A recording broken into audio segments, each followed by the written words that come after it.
7 uthi ndisuke zona ezo zinto zabe ziyinzuzo kum, zona lezo ndazibalela ekuthini ziyinxwaleko ngenxa kaKristu.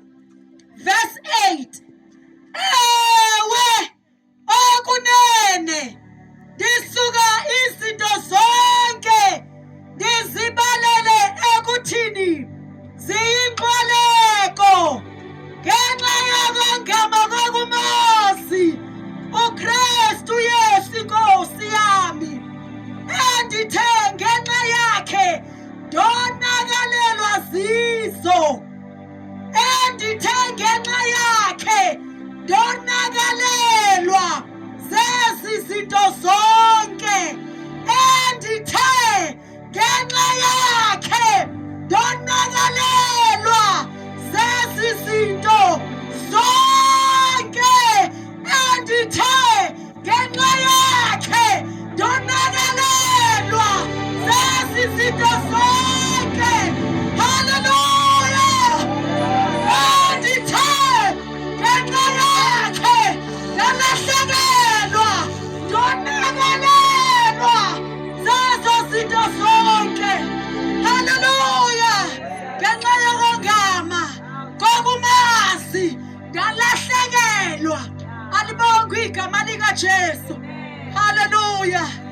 Ngilahlekelwe bazalwane. Ngiyakhumbula ngingekamazi uKristu, no ngimazi uKristu. Endleleni sengisindisiwe. Ngalahlekelwa yizinto ezaziyimagugu kimi.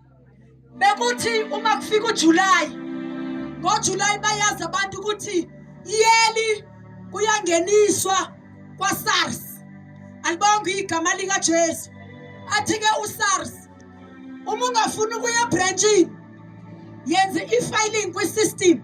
So if uzosifayilela, kukhona indlela ongenza ngayo.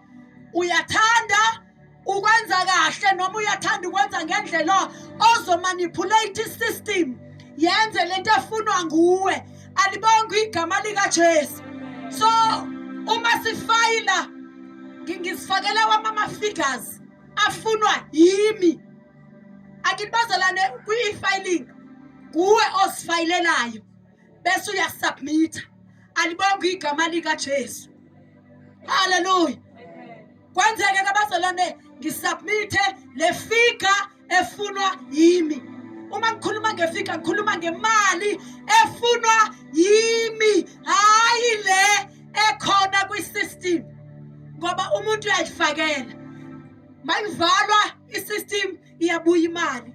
Angithi bengizenzela ngoJuly ngithola my salary engijulukele, ngithola ibonus yasemsebenzini, ngithola imali yakwaSARS engizenzele yona. Alibongwe igama likaJesu.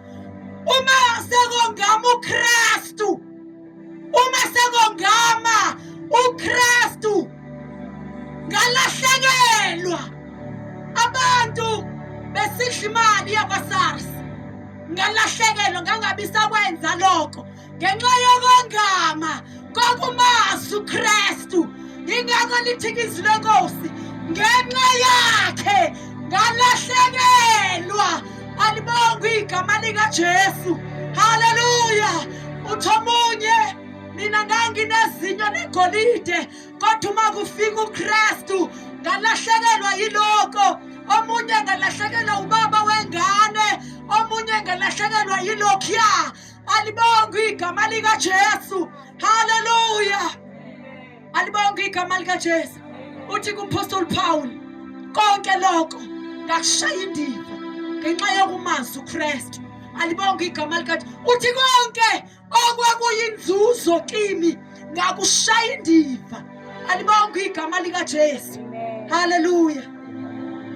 Uma umuntu bazalwana ekuKristu kunezinto ezisilahlekelayo. Alibongwe igama likaJesu. Ngayeka bazalwane ngehlukana kuRobusars. Uma bengifayila, ngifayila lokho that is due to me. Alibongwe igama likaJesu. Ngoba ngisuke ngonganyelwa kukumazi uKristu ukuthi ngithembeke kimi kuqala phambi manje othembeka kwabanye abantu ngithembeke kuNkulunkulu ezulwini malibonke igama lika Jesu haleluya alibonke igama lika Jesu haleluya amen nomathemba yini wena kulahlekele uma usongama uKristu eyodwa nje ngoba ngiyazi bazali sinelist eziningi esilahlekelwe yizizo ngenxa yokongama kokumazi uKristu eyodwa nje yakulahlekela uma ufika kuKristu egameni lika Jesu ukuthandizwe nezinto zalo uma sisindiswa bazalwane asikhishwe ezweni kodwa uJesu sisindisa khona phakathi ezweni sehlukane nokulithanda siphakathi kwalo sehlukane nokulithanda siphakathi kwalo izwe alibonke igama lika Jesu so kuyabonakala ukuthi umuntu ekuKristu sikushaya indiva konke alibonke igama lika Jesu uExodus I think chapter 23 lithi izwi lenkosi umubona imbongolo yomuntu owaziyo ukuthi uyacasukela noma anizwani ihluleka ukuthwala umthwalo wayo uthi wena ke somana udlule kwangathi awuyibonanga ngoba sobonganyelwe kukumazi uKristu yima bese uyalekelela alibonke igama lika Jesu